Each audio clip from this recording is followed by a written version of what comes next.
15 мая 2020 года президент Кубы Мигель Диас-Канель обвинил власти США в отказе сотрудничать в области борьбы с терроризмом. В ответ на это Государственный департамент включил Кубу в список стран, не в полной мере поддерживающих усилия США в борьбе с терроризмом. Отношения между США и Кубой страдают от взаимного недоверия с 1959 года, когда Фидель Кастро сверг поддерживаемый США режим Фульхенсио Батисты и создал социалистическое государство. Последующие полвека США последовательно проводили политику, направленную на изоляцию Кубы, и вводили против нее санкции в объемах куда больших, чем любая другая страна.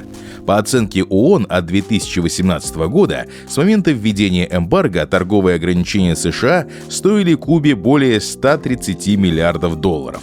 В 1982 году президент Рональд Рейган за поддержку левых боевиков Центральной Америки и Африки объявил Кубу спонсором терроризма, а Джордж Буш-старший и Билл Клинтон подписали закон о демократии на Кубе от 1992 года и закон о свободе и демократической солидарности Кубы от 1996 года, которые продлили торговое эмбарго до момента перехода Кубы к демократии.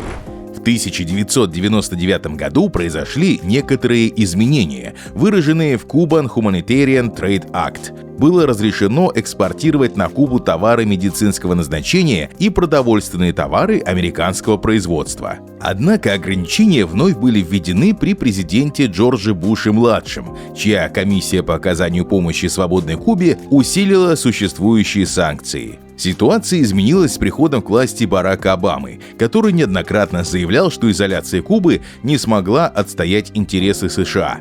Через несколько недель после вступления в должность в 2008 году он ослабил ограничения на денежные переводы и поездки, тем самым позволил кубинским американцам отправлять на Кубу неограниченные суммы денег, а гражданам США посещать Кубу в религиозных и образовательных целях. Всем привет! Большое спасибо за поддержку, которую вы оказываете каналу. По ссылке в закрепленном комментарии за небольшую плату вы можете получить доступ к эксклюзивным стримам. Дипломат объяснит, что происходит в отдаленных частях планеты и почему эти процессы очень важны для остального мира и в частности для России. Кроме того, вы можете получить чек-лист с самыми нужными материалами по международным отношениям, а также многие другие бонусы. И приезжайте к нам. У нас не заходит солнце. Рауль Кастро, чья страна столкнулась с проблемой внешнего долга и экономическими трудностями на фоне мирового экономического кризиса, начал в 2009 году либерализацию кубинской экономики.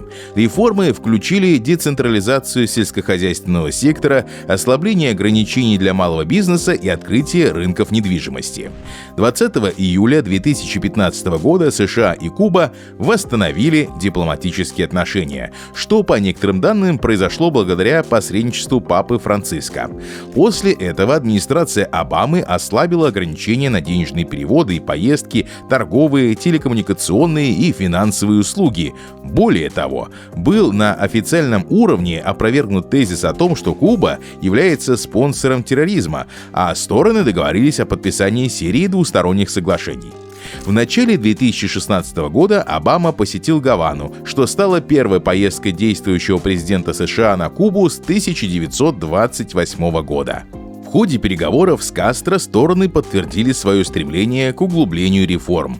Так, кубинское правительство высказалось о продолжении политической и экономической либерализации, в ответ на что США заявили о планах полностью снять торговое эмбарго. Спустя несколько месяцев после визита Обамы на Кубу, американские и кубинские авиакомпании впервые за полвека возобновили авиасообщения между странами. Важнейшей точкой в кубинской политике Обамы стала отмена политики сухих и мокрых ног, согласно которой всем бежавшим с острова кубинцам, ступившим на американскую землю, автоматически выдавали вид на жительство. По новым правилам, введенным Обамой, люди, не нуждающиеся в гуманитарной помощи, подлежат выдворению обратно на Кубу. Ситуация изменилась с приходом к власти Дональда Трампа, который в ходе предвыборной кампании неоднократно выступал с критикой кубинской политики Обамы. В 2017 году Трамп объявил о запрете на торговлю с предприятиями, принадлежащими кубинским спецслужбам и военным с острова Свободы, и наложил запрет на индивидуальные поездки на Кубу для образовательных и культурных целей. Несколько месяцев спустя администрация Трампа заявила, что намерена эвакуировать большинство сотрудников из своего посольства в Гаване после того, как некоторые из них получили необъяснимые травмы, включая потерю слуха и когнитивные нарушения. Кубинская сторона отрицала свою причастность к акустической атаке, а американцы так и не смогли выяснить, что стало причиной подобных нарушений. Впрочем, существует мнение ученого из Калифорнийского университета, что виной произошедшему стали звуки, издаваемые сверчками. В 2019 году американская администрация усилила давление на Кубу, разрешив в США ввести судебные иски против компаний, работающих на Кубе и пользующихся собственностью, конфискованной у местных граждан американского происхождения. Юридическую обоснованность данного решения Конгресс обосновал положениями закона Хелмса-Бертона 1996 года, которым предусматриваются дополнительные санкции против иностранных компаний, торгующих с Кубой. Вдобавок, Трамп запретил групповые образовательные обмены между США и Кубой и авиарейсы из Штатов во все кубинские города, кроме Гаваны. Поводом для запрета стало стремление не допустить пополнения кубинского туристического и образовательного бюджета американскими долларами. Администрация Трампа с беспокойством наблюдала за тесными связями кубинского и венесуэльского режимов, которых вместе с Никарагуа еще в 2018 году Джон Болтон объявил «тройкой тирании», обвинив эти страны в подрыве региональной стабильности и нарушениях прав человека. Существовавшую политику США в отношении Кубы Трамп считал наследием Обамы. Последний сам неоднократно заявлял об этом, называя перезагрузку отношений с Кубой одним из самых значимых внешнеполитических событий в США за последние годы. Не секрет, что разрушение всего, что было сделано его предшественником, это один из краеугольных камней политики Трампа. На 8-м съезде Коммунистической партии Кубы в апреле 2021 года Рауль Кастро ушел с поста главы партии, передав бразды правления президенту Мигелю Диас-Канелю. Это произошло на фоне тяжелого экономического кризиса, вызванного пандемией COVID-19 и санкций США, которые были введены администрацией Трампа. После избрания Байдена кубинцы ожидали возвращения к нормализации, которую предпринимала администрация Обамы. Однако администрация Байдена не торопится с изменением кубинской политики. Сенаторы-республиканцы Марко Рубио, Рик Скотт и Тед Круз, каждый из которых имеет потенциальные президентские амбиции на 2024 год, стремятся заблокировать любую попытку исключить Кубу из списка государств-спонсоров терроризма, а также выступают против изменения курса США по отношению к Кубе.